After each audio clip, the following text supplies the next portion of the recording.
Hey, Dave O'Sullivan here, and in this video I want to show you how to show your patient that pain relief is just the beginning of the treatment process. So very often what's going to happen is as patients come and after session 3 or 4, naturally the pain will start to ease and they'll usually say something like, oh, I think I feel fine, I'll give you a call if the pain comes back. And very often that can leave therapists feeling frustrated. It could also leave therapists feeling a little bit concerned that the patient isn't actually safe to go back to activities that they initially said they wanted to do. So how do we overcome that problem? Well, we overcome that problem by setting expectations in the first session. So what we really need to do is we need to have a structured approach where we ask the patient specific questions along the lines of what you need to be able to do, what you want to be able to do.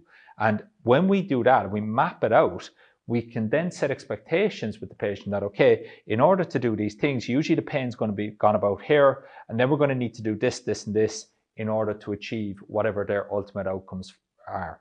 Now, just a little side note to that. If the patient's genuine motivation is they just want to be pain-free and they want to do X, Y, and Z, and they've hit that level of graded exposure, then for me, it's safe to discharge the patient.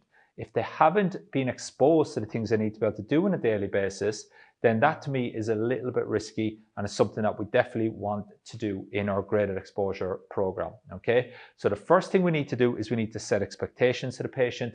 And then the second thing we need to do is map out what they actually want to get back to and need to be able to do. And then the third thing we want to do is actually show them where the pain experience is usually going to decrease. Okay, then at the end of each session, we want to set expectations again, give them a clear preview on what's happening in the next session so that they understand what is to come and that there's more progress to be made also. Okay, so if you want help structuring this into a step-by-step system, just pop a yes please in the comments below and I'll send you over all the details of how we've helped over 850 plus therapists all over the world become that go-to physio in their town and how we can help you become that also.